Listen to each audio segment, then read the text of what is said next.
Hello and welcome to the Down Under Visa Philippines to Australia podcast. I'm your host, Jeff Harvey, registered migration agent from Down Under Visa here in Manila, Philippines. Now, the topic for today's podcast is the blog article from the Down Under Visa site, What Does Dependent Child Mean for an Australian Visa?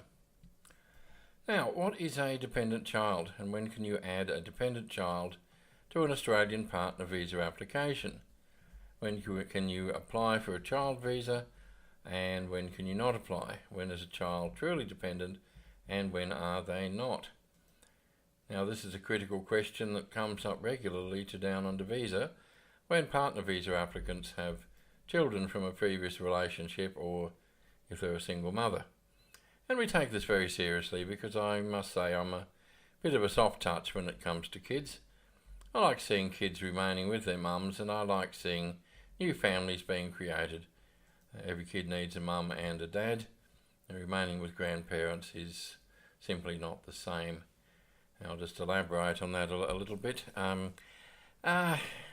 It's not that uncommon for kids in the Philippines to be left behind and not to accompany their parents. Sometimes it means this. It means there is pressure from grandparents and other relatives who want the child to remain with them. I will always look at that from an Australian perspective, where we believe in nuclear families and we believe that mums and dads and kids go together, and what grandparents think and what have you really doesn't come into it. Look, it has been very much my observation from seeing kids left behind, whether the mum's gone to Australia or whether mum is working overseas as an OFW, working in Saudi or wherever. Kids left behind, raised by grandparents, aunties, uncles, etc. Look, this is my opinion, but they never do quite as well as they should, because nobody cares for or looks after supervises kids better than a mum and a dad. Grandparents will never be quite as good. It is certainly, look, I mean, as clients, it's entirely up to you what you wish to do, but I always hope that people will include their kids in a visa application, and I'm very happy when I see that they do. Now, the issue of whether a child is dependent or not, though, it doesn't come up much with younger kids unless the child is living with the father of the child and had nothing to do with the mum. Well, as a general rule, yes, they are dependent. Now, dependency can be called into question with older kids, and sometimes the line between dependent and not dependent is a bit grey. Okay, now what does dependent child mean?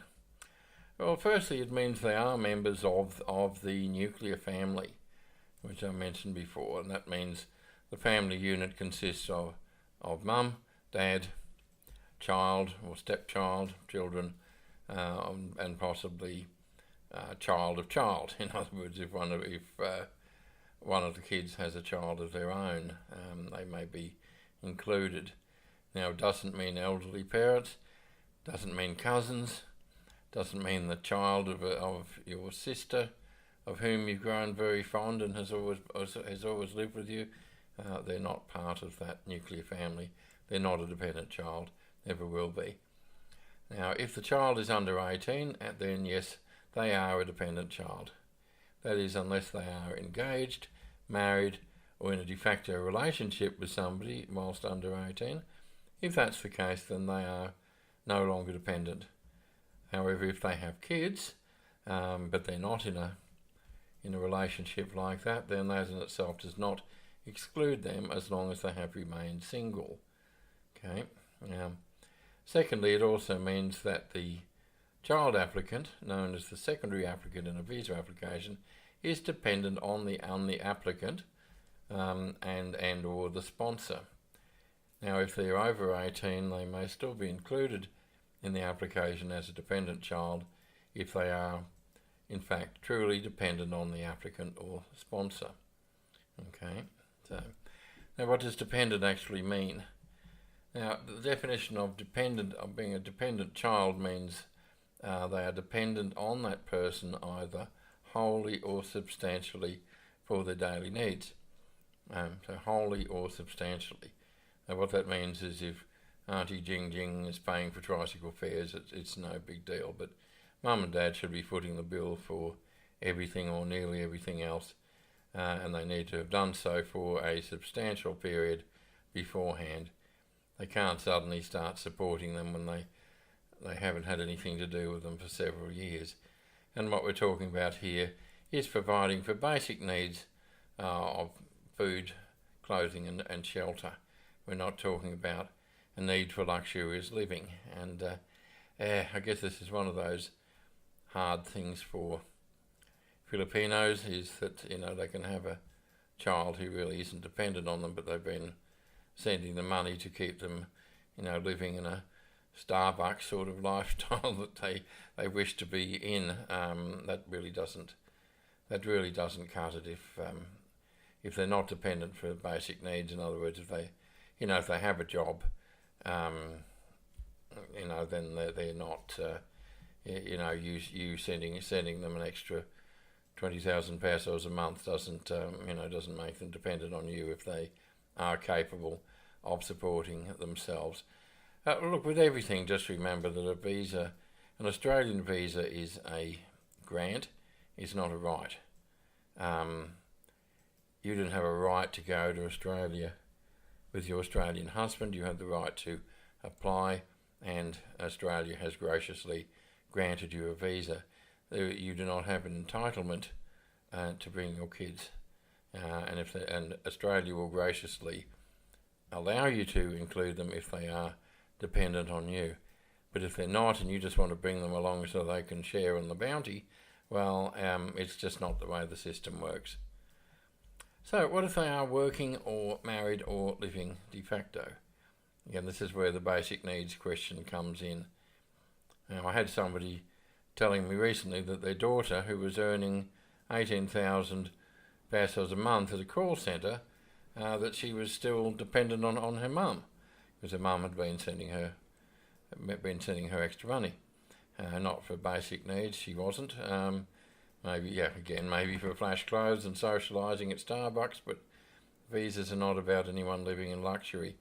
And you can pretty much say that someone who's working only 1 day a week for pennies, then working men, I'll try that one again. You can pretty much say that unless someone is working only 1 day a week for pennies, then working men's not dependent anymore.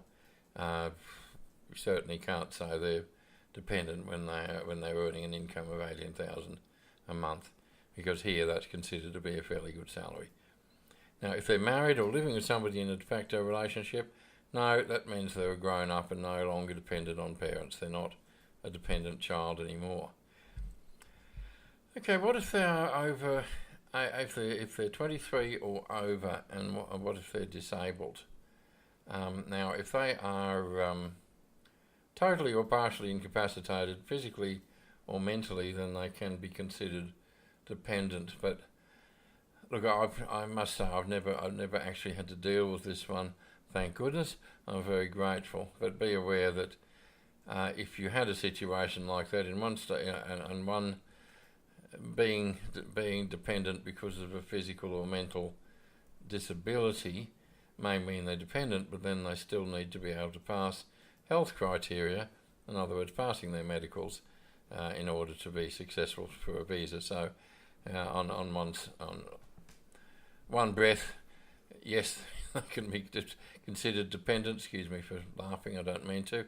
And on the other, that if it looks like they're going to be a drain on the Australian economy because they are because they have medical conditions, well, they're going to be refused based on that.